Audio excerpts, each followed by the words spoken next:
Nina Simone was handed a briefcase in 1968 that contained photographs, documents, and audio recordings proving who really killed President Kennedy.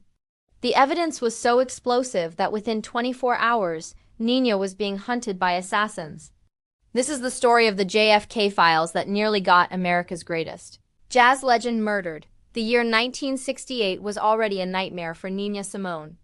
Martin Luther King Jr. had been assassinated in April, Bobby Kennedy was gunned down in June, and the country seemed to be unraveling at its seams. Nina was performing at small clubs and private events, her mainstream career destroyed by FBI harassment and political blacklisting.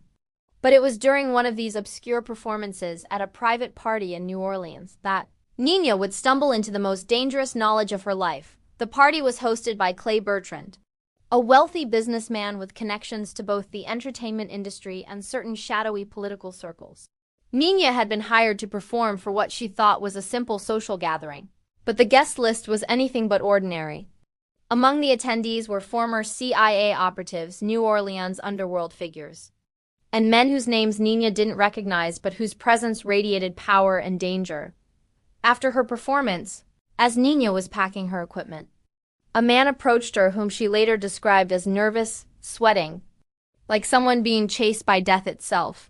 He introduced himself only as David and said he had been waiting all evening for a chance to speak with her privately. "Miss Simone," he said, glancing around nervously, "I know who you are, what you represent. You've never been afraid to speak truth to power. Well, I have a truth that could destroy the most powerful people in America. But I can't carry this burden alone anymore." David explained that he had worked for Clay Shaw, a New Orleans businessman who had been arrested and charged in connection with JFK's assassination by District Attorney Jim Garrison. But Shaw had been acquitted in 1969, and the case had been dismissed as the fantasy of an overzealous prosecutor. David claimed to know better. Shaw wasn't innocent, David told Nina. He was guilty, but not in the way Garrison thought. The conspiracy was real, but it went much deeper than anyone imagined. And I have proof. Nina's first instinct was to walk away. She had enough troubles without getting involved in assassination conspiracies. But something about David's desperation, his obvious terror, made her listen. "I kept copies," David continued. "Photos, documents, recordings, everything that proves who really planned Kennedy's murder and why. But Shaw's people know I have them. They've been hunting me for months. I can't run anymore, but I can't let this evidence die with me." David pressed a small brass key into Nina's hand. "Storage Unit 247 at the Carrollton facility. Everything's there. But Miss Simone, if you look at what's in that briefcase, your life will never be the same. They'll come for you like they came for me." Before Nina could respond, David melted back into the crowd. She never saw him again, though she would later learn that his body was found in Lake Pontchartrain 3 days later. An apparent suicide. Nina spent a sleepless night debating what to do with the key. Every rational thought told her to throw it away, to forget the conversation ever happened. But her curiosity and her deep-seated need to understand the forces that seemed determined to destroy every leader fighting for justice won out. The next morning, Nina drove to the Carrollton storage facility. Unit 247 was small and unremarkable, containing only a single black briefcase sitting on a metal shelf. Inside that briefcase was evidence that would change her understanding of American power forever. The documents were meticulously organized, labeled with dates and locations. There were photographs of meetings between men Nina recognized, some from the government, others from organized crime. There were financial records showing money transfers from offshore accounts to various individuals in Dallas and New Orleans. Most shocking of all, there were audio recordings of conversations that proved the assassination of President Kennedy had been planned and executed, not by foreign enemies or lone gunmen, but by a coalition of American businessmen, intelligence operatives, and political figures who saw JFK as a threat to their interests. One recording particularly stood out. It was a conversation between Clay Shaw and a man identified only as the Colonel, discussing the need to neutralize the Kennedy problem before the 1964 election. They spoke about Kennedy's plans to end American involvement in Vietnam, to challenge the military-industrial complex, and to pursue policies that would cost their organizations billions of dollars. The boy thinks he can change the world. Shaw's voice crackled through the old recording equipment. He doesn't understand how things really work. But we'll teach him. Another document outlined the recruitment of Lee Harvey Oswald as a patsy. Someone with the perfect background of communist sympathies and mental instability to take the blame for the assassination. The real shooters, according to the files, were professional killers hired through intermediaries, men whose names would never be connected to the crime.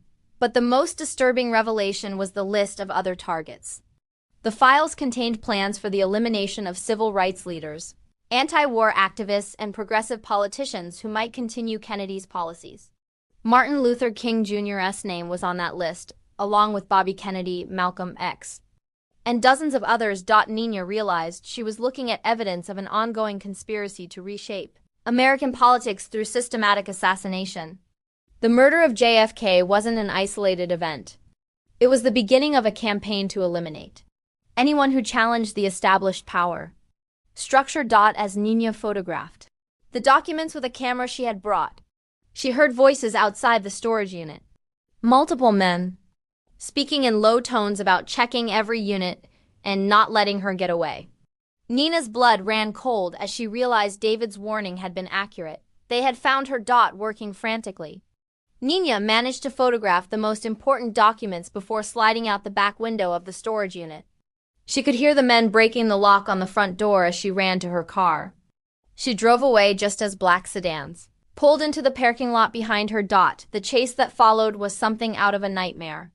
Nina found herself pursued through the streets of New Orleans by multiple vehicles, their occupants clearly intent on stopping her permanently. She managed to lose them by abandoning her rental car in the French Quarter and hiding in a jazz club until morning. But Nina knew her troubles were just beginning. She had evidence of the most significant conspiracy in American history, but she also knew that trying to expose it would be signing her own death warrant. The men hunting her had already killed a president, civil rights leaders, and countless others. One more murder would mean nothing to them. Nina's solution was typically bold and creative.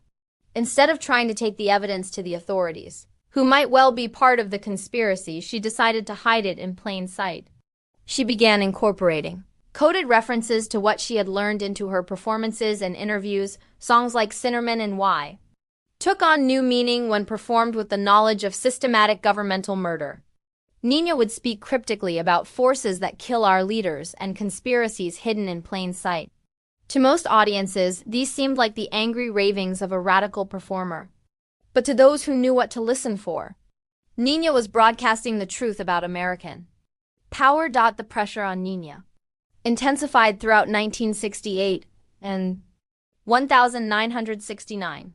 She received anonymous phone calls threatening her life and the lives of her family. Her bookings were increasingly canceled at the last minute. Strange men appeared at her performances, watching her with obvious menace. Most disturbing of all, Nina began to notice that other people who had shown interest in JFK assassination theories were dying in unusual circumstances. Witnesses suffered heart attacks, accidents, and suicides at a rate that seemed statistically impossible. Nina realized that she was part of a systematic elimination of anyone with knowledge of the truth. The breaking point came in 1970, when Nina's manager received a package containing photographs of her daughter Lisa at school, along with a note that simply read, "Silence is golden." The message was clear: continue talking about what she had learned, and her family would pay the price. Faced with this ultimate threat, Nina made the most difficult decision of her life.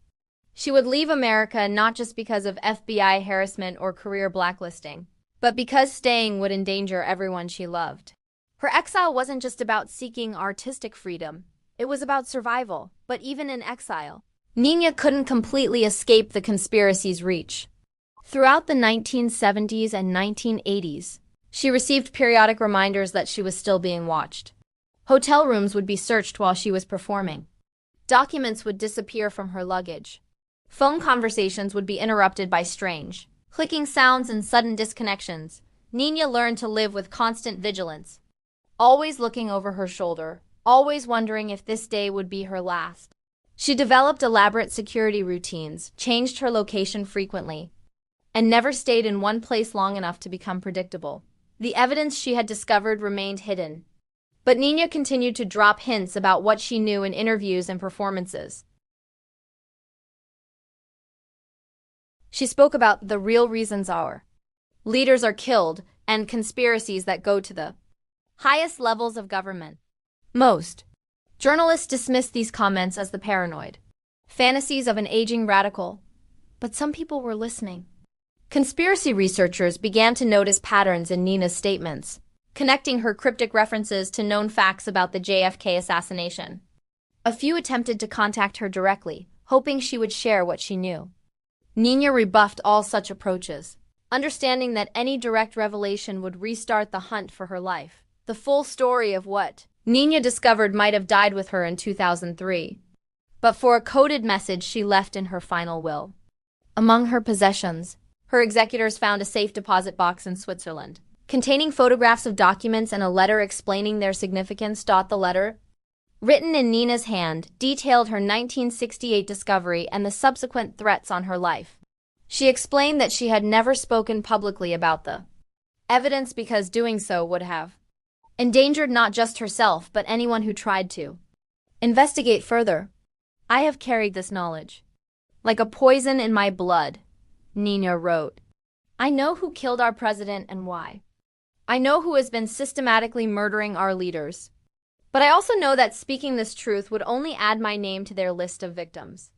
Perhaps someday, when enough time has passed and enough of the guilty parties are dead, this evidence will see light. Until then, it remains buried with the hopes and dreams they killed along with our leaders." The documents Nina photographed in 1968 corroborated many theories that conspiracy researchers had developed over the decades. They provided names, dates, financial connections, and motives that painted a clear picture of a coordinated effort to eliminate progressive leadership in America. But even with this evidence, full disclosure remained impossible. Many of the individuals named in the documents were still alive in 2003, still powerful, still capable of retaliation. Nina's executors made the difficult decision to seal the evidence for another generation, understanding that releasing it immediately would only endanger more lives. Nina Simone died, carrying secrets that could have changed American history. She knew who really killed John F. Kennedy, and she knew why a generation of progressive leaders had been systematically eliminated. But she also knew that some truths are too dangerous to tell, no matter how important they might be. The irony of Nina's situation was that her greatest discovery, evidence that could have exposed the most significant conspiracy in American history, also became her greatest burden.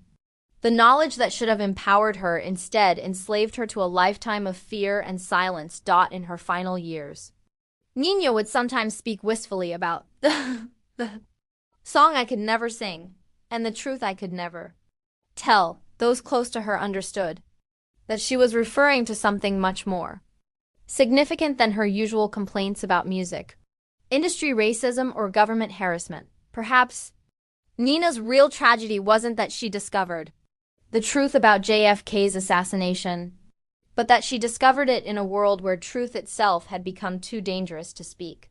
She found the evidence that millions of people had been seeking for decades, but she also learned firsthand why that evidence had remained hidden. The briefcase that changed Nina's life in 1968 represented both the promise and the peril of American democracy. It contained proof that the system could be corrupted at its highest levels, but it also demonstrated the lethal consequences of challenging that corruption. Nina Simone survived her discovery of the JFK conspiracy, but only by accepting a lifetime of silence about the most important thing she ever learned. It was perhaps the cruelest irony of all, that the woman who had made her career speaking truth to power was forced to keep the ultimate truth locked away forever. And somewhere in a Swiss vault, that truth still waits, as dangerous and explosive as the day Nina first laid eyes on it. Because some secrets, no matter how important, remain too deadly to tell.